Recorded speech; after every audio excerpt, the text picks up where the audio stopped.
Hello friends, मैं हूं आपकी दोस्त प्रिया और आज मैं आप लोगों को बताने वाली हूं कि फ़र्म क्या होता है। फ़र्म और कंपनी में क्या डिफरेंस है, ये हम नेक्स्ट वीडियो में देख लेंगे। इस वीडियो में हम ये जानेंगे कि फ़र्म कैसे बनाया जाता है और फ़र्म की पहचान क्या होती है, फ़र्म बनाना अच्छा है कि ख़राब है। तो जो हमारा फ़र्म होता है वो कंपनी का छोटा रूप होता है। सबसे पहले तो हमें इसे समझना है कि कंपनी जो रहती है उसके शॉर्ट फॉर्म को हम फर्म कहते हैं। ठीक है, इसको बनाने में क्या चीज़ें ज़रूरी हैं और किन चीज़ों की वजह से फर्म जो है वो लोग बनाना कम पसंद करते हैं, ये हम जान लेंगे।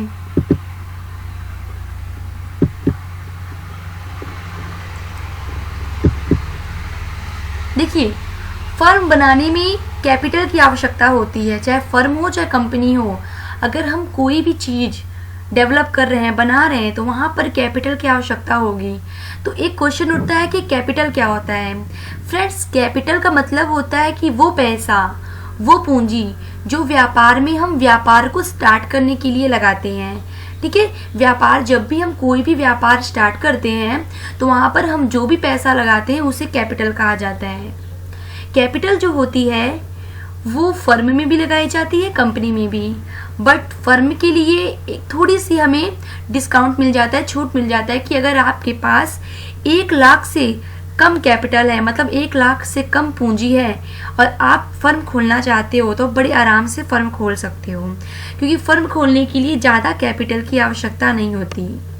1 लाख से कम कैपिटल होने पर भी हम बड़े आसानी से फर्म खोल सकते हैं। अगर आपके पास मात्र 10,000 रुपये हैं फिर भी आप फर्म खोल सकते हैं। कानूनी कागज, जो फर्म होता है, जो कंपनी हम बनाते हैं उसमें बहुत सारे कानूनी कागजों की जरूरत पड़ती है। यानी कि अगर आप कंपनी बना रहे हो तो आपको बहुत सारे कानूनी कागज बनवाने पड़ेंगे, उसे जमा करना पड़ेगा, तब जाके कहीं आपकी कंपनी डेवलप होगी। बट अगर आप फर्म खोल रहे हो तो फर्म खोलने के लिए ज़्यादा कानूनी कागजों की ज़रूरत नहीं होती। आपके पास थोड़े बहुत कानूनी कागज होने चाहिए, जैसे जीएसटी हो गया, आपका आधार कार्ड हो गया, पैन कार्ड हो गया, ठीक है, बैंक पासबुक वगैरह हो गए। इन सभी को कलेक्ट करके आप बड़े आराम से अपना फर्म खोल सकते हो। ठीक है, तो फर्म खोलने के लिए ज़्यादा कानूनी कागज की ज़रूरत नहीं होती। और फर्म जो है अगर आपने बनाया है और आप अपने फर्म को बंद करना चाहते हो या नष्ट करना चाहते हो तो ये बड़े ईजिली हो जाता है, क्योंकि जब ज़्यादा कानूनी कागज नहीं है तो ज़्यादा आपको अड़चने नहीं होंगी और बड़े आसानी से आपका जो फर्म है इसे अगर आप बंद करना चाहते हो तो बंद कर सकते हो। मेन जो प्रॉब्लम होती है फर्म में वो होती है लायबिलिटी। इसमें यही एक डिस्काउंट छूट नहीं मिलता है हमें। अगर आप फर्म खोल रहे हो तो आपकी लायबिलिटी जो रहेगी अनलिमिटेड रहेगी, और वही अदर हैंड अगर आप कंपनी खोलोगे तो वहाँ पे आपको लायबिलिटी लिमिटेड मिलेगी। यानी कि अगर लायबिलिटी का मतलब क्या होता है, पहले इसको समझ लीजिए कि अगर आप फर्म खोलने के लिए आपके पास पैसे नहीं है और आपने बैंक से लोन ले लिया तो लायबिलिटी होती क्या है।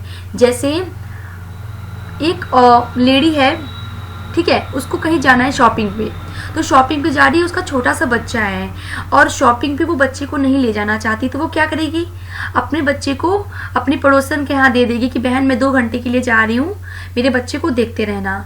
तो वो तो चली गई बोलकर, उसका काम वहीं पे ख़त्म हो गया।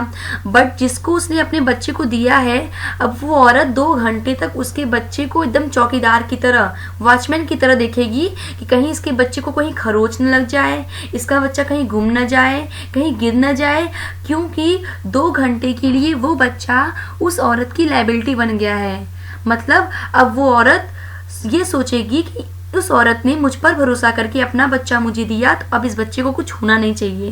तो ऐसे ही जब आप कोई बिजनेस स्टार्ट करते हो, कोई लोन लेते हो, बैंक से ले रहे हो, चाहे किसी क्रेडिटर से ले रहे हो, ठीक है, किसी बड़े मुनीम से ले रहे हो, ठीक है, आपने किसी बड़े आदमी से ले लिया, तो आप जब किसी से भी कोई पैसा उधार लोगे तो आपके पास वो पैसा लायबिलिटी के रूप में आ जाएगा। यानी कि आपका लायबिलिटी दायित्व तो बन गया है कि अब आप उसके पैसे को सही समय पर उसे लौटाएं। तो लायबिलिटी क्या होता है, लायबिलिटी को हिंदी में दायित्व कहते हैं। लायबिलिटी का मतलब होता है कि आपके ऊपर दायित्व आ गया है कि अगर आपने किसी से भी पैसा लिया हो, चाहे वो क्रेडिटर हो, चाहे बैंक हो, चाहे कोई भी हो, चाहे बड़ी कंपनी हो, आपको समय पर उसके पैसे को लौटाना होगा। ये आपकी लायबिलिटी है। अगर आपने समय पर उसका पैसा नहीं लौटाया तब क्या होगा? इस केस में क्या होता है कि आपकी निजी संपत्तियों पर भी खतरा हो सकता है। जैसे फर्म में जो रहती है, फर्म जो है उस 2 टाइप की बनाई जाती है, एक प्रोप्राइटरशिप फर्म, दूसरी पार्टनरशिप फर्म। नेक्स्ट वीडियो में मैं दोनों फर्म को अच्छे से बता दूंगी। तो फ्रेंड्स, चाहे प्रोप्राइटरशिप फर्म खोलो चाहे पार्टनरशिप फर्म, इसमें यही एक खराबी होती है कि यहाँ पे लायबिलिटी जो रहती है वो अनलिमिटेड रहती है। इसका मतलब कि अगर आप फर्म खोल रहे हो, ठीक है, आपने फर्म खोला और आपके पास पैसे नहीं, आप बैंक से पैसा 2 लाख रुपए मान लीजिए उधार ले लिए और बैंक ने 1 साल का टाइम दिया है कि पैसे का ब्याज और उसका जो प्रिंसिपल है उसे रिटर्न कर दो, और आप उसे रिटर्न नहीं कर पाए, तो क्या होगा कि बैंक जो है वो आपके घर को, आपका फर्म, आपकी दुकान के लिए आपने 2 लाख रुपए लिया है, लेकिन इस केस में क्या होगा कि अगर आप 2 लाख नहीं चुका पाए तो बैंक आपकी दुकान को तो हथिया लेगी ही। इसके बावजूद भी अगर उसका 2 लाख पूरा नहीं होगा तो आपके घर को, आपकी कार को, जो आपकी निजी एसेट होगी, जो आपकी खुद की संपत्ति होगी, जिस पर आपका अधिकार है, बैंक उसे भी हथिया लेगी, क्योंकि आपकी लायबिलिटी जो है अनलिमिटेड है। यानी कि आपने फर्म खोला है, इसमें लायबिलिटी अनलिमिटेड होती है। अगर बैंक का 2 लाख रुपए आपके दुकान से पूरा नहीं हो पा रहा है तो आपकी जितनी भी निजी संपत्तियां हैं, कार है, बाइक है, स्कूटी है, and what ever you have, वो सब कुछ बैंक हथिया लेगी अपने 2 लाख को कंप्लीट करने के लिए।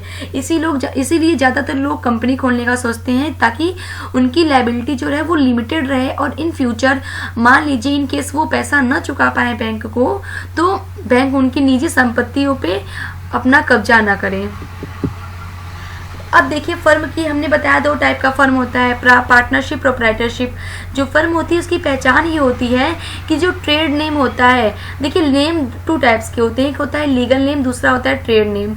जो हमारे आधार कार्ड, पैन कार्ड पे नेम होता है वो हमारा लीगल नेम होता है। तो लीगल नेम से तो हम अपना व्यापारिक नेम रखेंगे नहीं। ट्रेड नेम का मतलब होता है कि अगर आप कोई व्यापार स्टार्ट कर रहे हैं, चाहे फर्म खोल रहे हो चाहे कंपनी, तो उस कंपनी का या उस फर्म का जो नाम रहेगा उसे ट्रेड नेम कहा जाएगा। आपके नाम से अगर आप खोल रहे हो तो वो ट्रेड नेम नहीं कहा जाएगा। पहली बात तो इंसान अपने नाम से खोलता ही नहीं है, और अपने नाम से खोलता भी है तो उसके लास्ट में कोई ना कोई ट्रेड नेम लगता है, ठीक है। तो लीगल नेम क्या होता है? जो हमारे Aadhaar card, PAN card, bank passbook में नेम होता है वो सब लीगल नेम है। ट्रेड नेम क्या होता है? जो हम अपने व्यापार को जिस नाम से शुरू करते हैं उसे ट्रेड नेम कहते हैं। जैसे यहाँ पे देखिए, ट्रेड नेम में इंटरप्राइजेस, अब हमारा जो नाम रहेगा उसके लास्ट में ऐसे शब्द लग के आएंगे, जैसे इंटरप्राइजेस लग के आ जाएगा, ट्रेडर लग के आ जाएगा, सेंटर लग के आ जाएगा, शॉप लगा रहेगा, कंपनी भी लग के आ जाएगी। अगर आपकी किसी दुकान, मान लीजिए मोहन कंपनी लिखा है, तो मोहन कंपनी लिख गया तो इसका मतलब ये नहीं कि वो कंपनी है, क्योंकि कंपनी की पहचान होती है कि उसके लास्ट में लिमिटेड शब्द लगा रहता है, ठीक है, LTD लगा रहता है। ऐसे इस तरीके से अगर कंपनी लिख के आई है तो इसका मतलब ये नहीं होता कि वो कंपनी है। ये तो ट्रेड नेम है, चाहे कुछ भी लगाओ, एसोसिएशन हो गया, ऐसे जो चीज़ें लगती हैं वो हमारा फर्म की पहचान होती हैं। जैसे देखो यहाँ पे राजा ब्रदर्स लिखा है, तो ये जो राजा ब्रदर्स है ये हमारा क्या है? फर्म है, क्योंकि राजा जो है ट्रेड नेम है और ट्रेड नेम के लास्ट में ब्रदर शब्द लग गया है, ठीक है। ऐसे यहाँ पे ब्यूटी मार्ट लिखा है, ये भी हमारा फर्म है, ठीक है। हमारा एक खुशबू वस्त्रालय, यहाँ भी देखिए खुशबू जो है वो ट्रेड नेम है, इसके लास्ट में वस्त्रालय लग गया है, तो ये वस्त्रालय हमारा ट्रेड नेम है, ठीक है। ज्योति बर्तन भंडार, तो ये जो बर्तन भंडार है ये भी हमारा ट्रेड नेम है। ये सब किसकी पहचान है? फर्म की पहचान है, ठीक है। फर्म की पहचान क्या होती है कि लास्ट में लिमिटेड शब्द नहीं लगा रहता है। इसके लास्ट में कहीं लिमिटेड शब्द लगा है? देखिए, ज्योति बर्तन भंडार अगर लिमिटेड लिखा होता तो वो हमारी कंपनी हो जाती, पर यहाँ पे बस बर्तन भंडार लिखा है इसलिए हमारा ये फर्म है। यहाँ पे शगुन स्टोर लिखा है, ये भी हमारा फर्म है। फिर यहाँ मधेनु कॉस्मेटिक लिखा है, ठीक है, ये भी हमारा फर्म है। तो इस तरीके से हमने आपको बता दिया कि फर्म क्या होती है, इसकी पहचान क्या होती है और इसमें खराबी क्या है। फ्रेंड्स, नेक्स्ट वीडियो में मैं कंपनी के बारे में बताऊंगी और उसके बाद धीरे धीरे हम डिफाइन करेंगे, देखिए difference between firm and company. After that मैं आपको बताऊंगी कि ये प्रोप्राइटरशिप, पार्टनरशिप और वहाँ लिमिटेड कंपनियाँ क्या होती हैं। तो प्लीज़ मेरी वीडियो को वॉच करें और ज़्यादा से ज़्यादा शेयर करें, सब्सक्राइब भी करें, और थैंक यू वेरी मच। पूरा तो ज़रूर देखें, लाइक भी करें।